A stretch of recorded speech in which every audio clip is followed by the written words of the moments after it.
ఇవన్నీ ఒట్టి గ్యాస్ కవర్లే. రవి గారు మిమ్మల్ని ప్రిన్సిపాల్ గారు పిలుస్తున్నారు. ఏంటి పిలిచారట? What is the matter? మొన్న కాలేజీలో కొత్తగా చేరిన సుబ్బారావు అనే కుర్రాడిని ర్యాగింగ్ చేశాం. ఫలితంగా అతని కాలు విరిగిపోయింది. దానికి నీ సమాధానం ఏంటి? పుత్తూరు వెళ్ళి కట్టించుకోమనండి. కొత్తగా కాలేజీకి వచ్చిన వాళ్ళని ర్యాగింగ్ చేయటం పాత రోజుల నుంచి వస్తున్న ఆచారం. దానికి ఇప్పుడు విచారణ ఏంటండి నా బొంద? ఆ కుర్రాడి సంగతి అలా ఉంచు. రాణి అనే అమ్మాయితో నువ్వు తిరగటం అందరికీ తెలుసు. ఆ అమ్మాయి జీవితాన్ని నువ్వు నాశనం చేశావు. ఆ పెళ్లి ఇప్పుడు గర్భవతి. నాకు తెలియకుండా మీకెలా తెలుసు సార్? మీ దగ్గరకు వచ్చి చెప్పుకుందా? Shut up. లేకపోతే ఏంటి సార్? నాలాంటి గ్లామరస్ అబ్బాయికి 10 మంది గర్ల్ ఫ్రెండ్స్ ఉండటం చాలా సహజం. మీరంటున్నట్టు ఆ అమ్మాయిని నేను అనుభవిస్తే ఆ అమ్మాయి కూడా నా వల్ల అనుభూతిని పొందింది. ఇది తప్పు అని మీరనుకుంటే ఆడవాళ్ళందరినీ పువ్వుల్లో పెట్టి పూజించుకోండి. కానీ నేను చేసేది ఇంతే. అమ్మాయి రాణి, రాణి, ఇతను చెప్పిందంతా విన్నావు కదా? నువ్వేమైనా చెప్పదలుచుకుంటే నిర్భయంగా చెప్పు. సార్, ఏ పరువు గల ఆడపిల్లైనా కావాలని కాలు జారదు. ప్రేమించిన వాడు తనే సర్వస్వాన్ని నమ్మించినప్పుడు విచక్షణ పోవచ్చు. నన్నంత నమ్మించి దుర్మార్గానికి హద్దులు ఉండవని నిరూపించాడు ఈ మహానుభావుడు. ఊరుకో అమ్మా, ఊరుకో. ఆ అమ్మాయి అభిప్రాయం నీ అభిప్రాయం తెలుసుకున్నాను. ఇంకా మీ అమ్మా నాన్నల అభిప్రాయం తెలుసుకోవాలి. తెలుసుకోవాలనుకుంటే మా ఇంటికి వెళ్ళండి. వాళ్ళు మన క్యారెక్టర్ కి యూ సర్టిఫికెట్ ఇస్తారు. అక్కర్లేదు. రఘురామయ్య గారు దయచేయండి. విన్నారా మీ అబ్బాయి మాటలు? అమ్మా, నువ్వు అమ్మాయి పక్కన నిలబడు. చెల్లి నువ్వు కూడా. రేయ్, ఇప్పటి వరకు నువ్వు ఆడదాని గురించి మాట్లాడిన మాటలు తిరిగి ఒక్కసారి మాట్లాడు. అమ్మా చెల్లి కూడా ఆడవలేరా? మాట్లాడు. అమ్మా చెల్లి దానిలా ప్రవర్తించే మనుషులు కాదు. అవునవును. అటువంటి పవిత్రమైన ఇంట్లో దుర్వాసన కొట్టే మాటలతోనూ చేతలతోనూ నువ్వు ఒక్కడవే పుట్టుకొచ్చావు. ఆ అమ్మాయిని ఏం చేద్దాం అనుకుంటున్నావు? అది కాదు నాన్న, నేను ఆ అమ్మాయిని అనుభవించిన మాట నిజం. కానీ బ్రోతలుగా భావించి అనుభవించాను. నిజంగా ప్రేమించుంటే ఆ అమ్మాయి తల్లి ఎవరు, తండ్రి ఎవరు, సంప్రదాయం ఏంటి అని తెలుసుకున్నాను కదా. అయినా ఆఫ్టర్ ఆల్ దాని గురించి ఆలోచిస్తారేంటి నాన్న? ఆ అమ్మాయిని పెళ్లి చేసుకుంటావా లేదా? అది కాదన్నయ్య. నోరు మీరే దుర్మార్గుడా. ఆ పిల్లకి అన్యాయం చేయకన్నయ్య. ఈ పెళ్లి జరగకపోతే అందరం కలిసి నీ అంతు చూస్తాం. నీతో పాటు మేము చేస్తాం. చెప్పరా? చెప్పు చెప్పు చెప్పు. సరే, దండలు తెప్పించండి.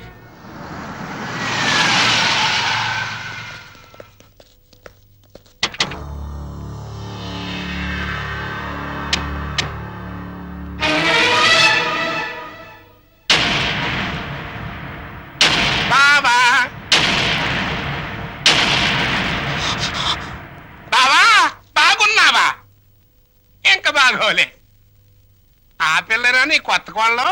ఆ పిల్ల ఎవరు కనుక్కో చూద్దాం. నీ వేలు విడవని మేనకోళ్ళం అంటే నీ సొంత చెల్లెలు సవితికి కూతురు. ఈ నా కీపే నీ కొత్త కోడలకి జన్మభూమి. నీకు గుర్తుందా? అప్పుడప్పుడప్పుడప్పుడప్పుడు నా ముఖం మీద నా కొడుకు చేత తుమ్మే ఇచ్చావు. ఇప్పుడు నీకు గుర్తొచ్చి ఉంటుందిలే. ఆ ఉమ్ము అప్పుడే తుడుచుకుంటే పోయింది. కానీ ఇప్పుడు నీ మొహం మీద పడబోయే ఉమ్ము లైఫ్ బాయ్ సబ్బుతో తోవుకున్నా లైఫ్ లాంగ్ సరిగిపోకుండా పర్మనెంట్ గా ఫిక్స్ అయిపోద్ది. అరవకరా నా కొడక.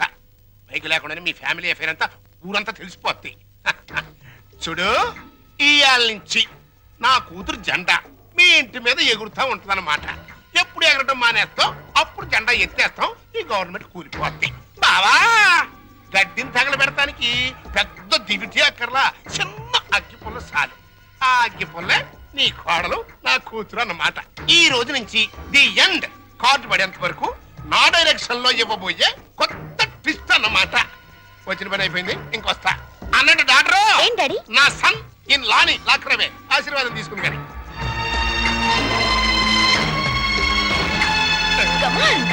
రారా సన్నిల్లా.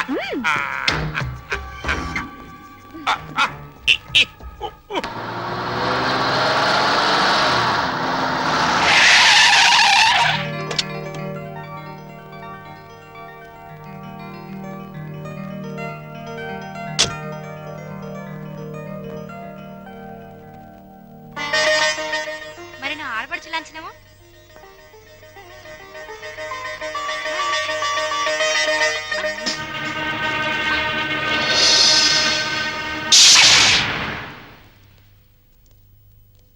కుడికాలు లోపల పెట్టిరమ్మా.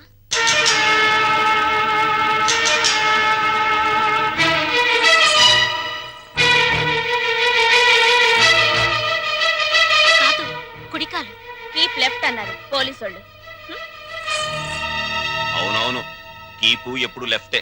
వైఫే రైటు. ఈ జ్ఞానం ఎప్పుడు వస్తుందో. అత్తా మామూలుకి నమస్కరించమ్మా.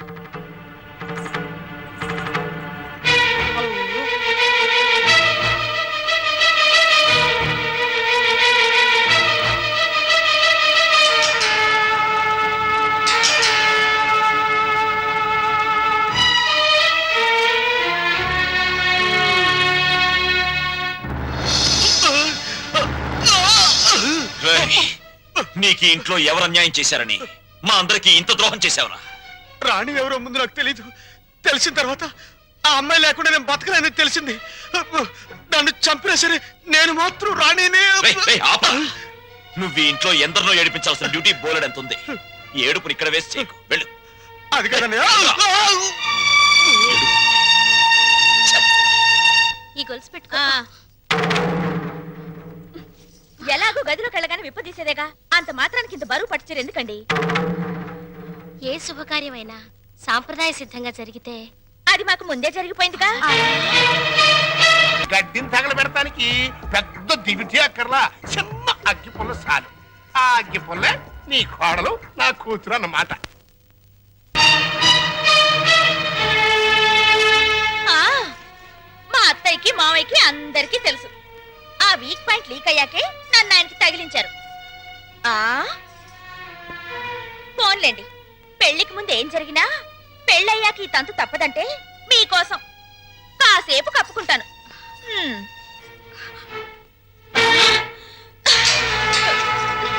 ఛీ! ఏయ్, మీరందరూ పోండి. పదవిన రోలరు రథమా, పదవిన రోలరు రథమా, లారి లారి లారి లారి లారి లారి లారి లారి లారి లారి లారి లాల రథమా. ఏమండి పెళ్లి నాటికైనా చేరతావా దీంట్లో? పెళ్లికెళ్తూ కూడా ఈ రోలర్ మీద ఏంటి నాన్న? ఎంచక్క కారులో వెళ్ళొచ్చు కదా. ఓరి యదవా, ఇది అచ్చొచ్చిన రోలరు. 30 ఏళ్ల క్రితం మీ అమ్మని తగిలించుకోవడానికి విజయవాడ నుండి శ్రీకాకుళం వరకు ఈ రోలర్ మీదే వెళ్ళానురా. వచ్చారులేండి, ముహూర్తం అయిపోయిన 3 నెలలకు వచ్చారు. ఆ ముహూర్తానికి మా అక్కకు పెళ్లి అయిపోయి నేను బుక్ అయిపోయాను. సెటప్ అయిపో. నన్నేమనంటే అప్పుడం అయిపోతావే. ఎవరనుకుంటున్నావే? జై కామరాజు వడయార్ అంటే మైసూర్ రాజేష్ ఆఖరి వంశం అన్నమాట. ఓహో. ఆ తాతలంతా ఏనుగులు ఎక్కారే. ఏనుగులు అయితే మేత బొక్కని ఏనుగుల మేసిన నీ రోలర్ మెయింటైన్ చేస్తున్నాను. పిచ్చిదానా. రోలర్ రథ.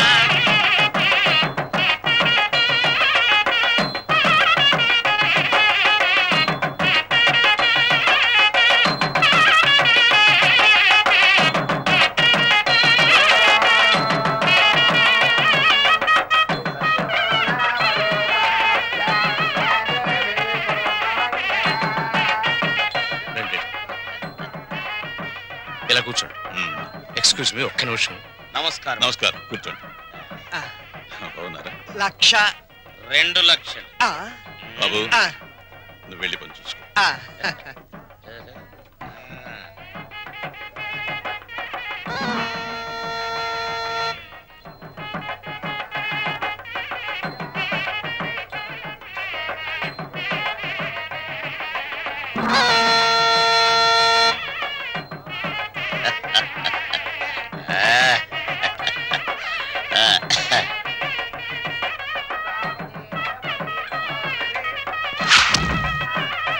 తీసుకోండి.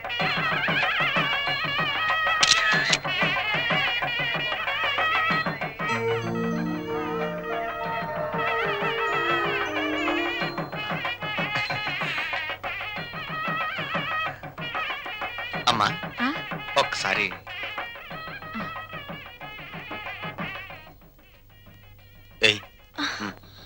అరే లేమ్మా, ఏమిట్రా ఇది? అమ్మా నాన్నల మాట విని చెడ్డగా ప్రవర్తించాను. నన్ను క్షమించండి అత్తయ్య. బుద్ధి వచ్చింది. బాగా బుద్ధి వచ్చిందా? నువ్వు ఊరుకోరా. అవే మాటలమ్మా, ఏదో చిన్నతనం.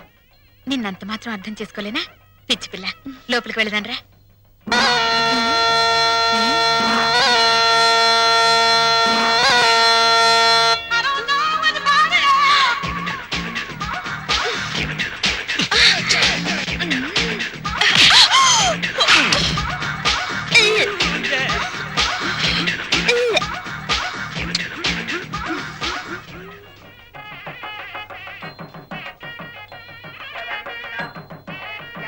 అత్తయ్య, ఏంటి ఏమైందమ్మా?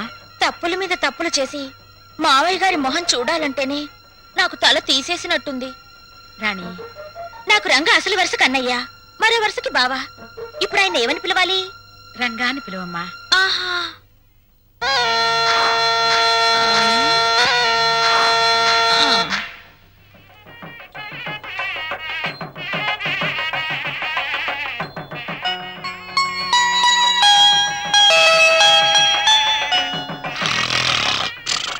మహారాజా, మహారాజా, మీరు ఎప్పుడైనా జైలుకి వెళ్ళారా? అబ్బా, ఒకే ఒక్క రోజు వెళ్ళాను. అది నా రోలర్ కింద పంది పిల్ల పడితే. అక్కడ కోడికల కొండలరావుని చూసారా? ఆయన ఎవరు? నా మొగుడు. ఆ ఈ చాలు గాని ఇంకా చూసుకోండి. ఏంటది? పెళ్ళి.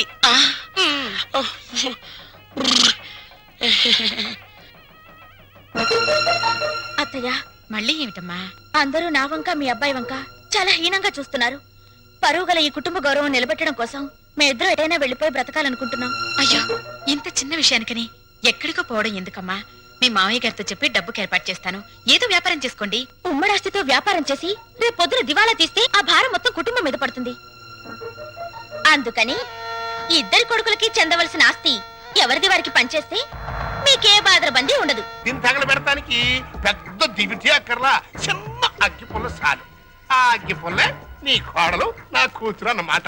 కాదత్తయ్యా.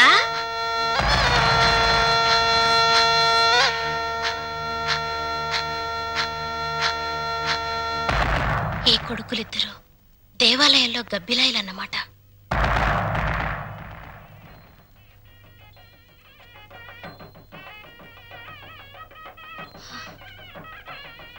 ఛ!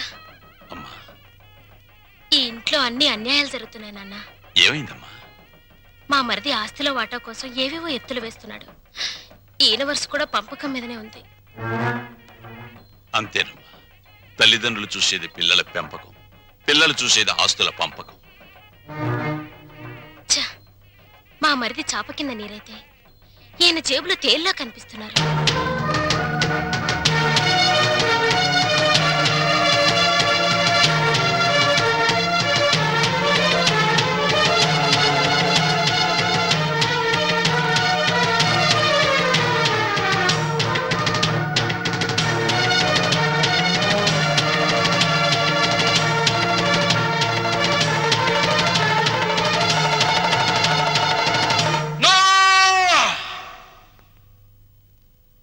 ఏమయ్యా రఘురామయ్య, మీసాలొచ్చాక కొడుకుల్ని దూరంగా ఉంచాలి, పెళ్ళాలొచ్చాక అంటరాని వాళ్ళుగా చూడాలి.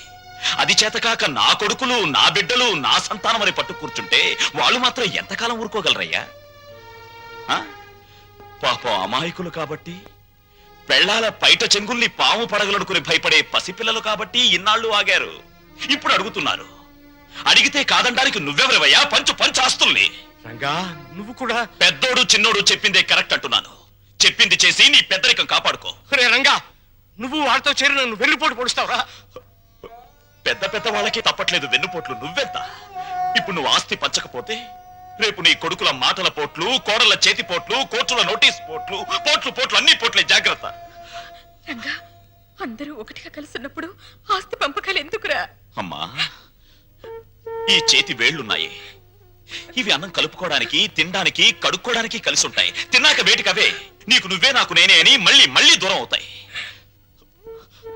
నీ శరీరంలోని భాగాలే ఒకటిగా ఉండనప్పుడు నీ కడుపున పుట్టిన బిడ్డలు మాత్రం ఒకటిగా ఎలా ఉంటారు? ఎందుకు ఉండాలి?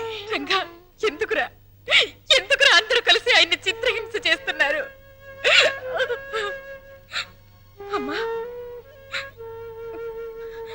చిన్న కొడలా, గొడవలు ఆపేసి భోజనానికి రండి. ఏ విషయం తేలేదాకా మేమెవరం భోజనాలు చెయ్యం.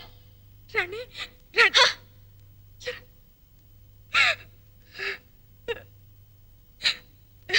ఏమండి, ఎందుకండి ఈ పట్టుదలలు? వాళ్ళు చెప్పినట్టు చెయ్యండి, ఆస్తి పని చెయ్యండి. పెళ్ళ మాటలు వినడానికి నేను నీ కొడుకులా చవటం కానీ. ఏమండి, వాళ్ళ మాట వినండి. మనకు పెళ్ళయ్యాక నేను అడిగి మొదటి కోరిక, చివరి కోరిక ఇదేనండి. ఆస్తి పంచలేదన్న కోపంతో రేపు నేను చచ్చాక నాకు తల కొరవ పెట్టకపోతే అది ఎంత బాధో ఆలోచించండి. లక్ష్మి, వాళ్ళు మనిషిని, నువ్వు మనసుని చంపుతున్నారే. వద్దు, నాకు ఈ దరిద్రం వద్దు వద్దు. అందరూ వినండి, నేను నా ఆస్తిని నా కొడుకులకి పంచుతున్నాను. నిజానికి నా ఆస్తిని 3 భాగాలు చేయాలి. 2 భాగాలు నా కొడుకులకి, 1 భాగం నాకు, నా భార్యకి. పేపర్లు తెచ్చుకోండి, ఈ ఆస్తి మొత్తం పంచేస్తాను. కానీ ఒక్క విషయం, నా భాగం కూడా నా కొడుకులిద్దరికి దానం చేస్తున్నాను. ఎందుకో తెలుసా? వాళ్ళు ఆస్తి లేకపోతే బతకలేని చవటాలు గనక. నాన్నా, మీ భాగం పంచడానికి వీల్లేదు. రేయ్, అది నా ఇష్టం రా. ఆ ఆవేశంలో తొందరపడుతున్నాం. బతికున్నంత కాలం బిడ్డలపై ఆధారపడి ఉండాలి. కాకి ఎంగిలి విసురుతారు, కుక్క కన్నం పెడతారు గాని ఆస్తి లేని తల్లిదండ్రులకు ఖాళీ కంచ కూడా వాసం చూపించరు. ఇప్పుడు నీతులు చెప్తున్నావా? ఇందాక నాకు, ఇప్పుడు నా కొడుకులకి వెన్నుపోటు పొడుస్తున్నావా? రేయ్, పంపకాలు పూర్తయ్యేదాకా నువ్వు లోపలికి వస్తే నన్ను చంపుకు తినంత ఒట్టు. పో బయటికి పోరా. పోతాను నాన్న, పోతాను. కానీ నేనేం చెప్పాను, ఎందుకు చెప్పానో కాస్త ఆలోచించుకో.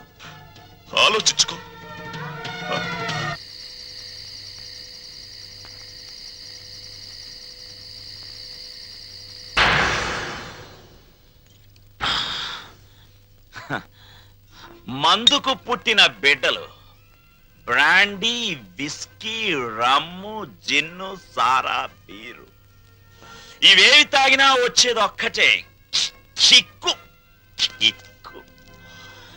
నిషాలో, కిక్కులో, మత్తులో, తూలుడులో, పేలుడులో తేడాలు లేవు. కానీ ఒక్క తల్లి కడుపున పుట్టిన బిడ్డల్లో ఎందుకున్నాయి తేడాలు? ఎందుకొచ్చాయి తేడాలు? రఘురామయ్య ఇవన్నీ ఆలోచించాడా? నేను చెప్పిన చిప్పోని బయటికి చచ్చాక కొడుకులు కొరివి పెడితే డైరెక్ట్ గా కోరమండల్ ఎక్స్ప్రెస్ లో స్వర్గానికి వెళ్ళొచ్చని పిచ్చి ఆశతో బతికే తల్లిదండ్రులారా, మీరు బతికున్నప్పుడు మీ కొడుకులు మిమ్మల్ని కాకుల కంటే హీనంగా చూస్తారు. మీరు చచ్చాక మీకు పెట్టిన పెండాలు తినమని అదే కాకుల్ని ఖావ్ ఖావ్ ఖావ్ అని పిలుస్తారు. కమంటార్.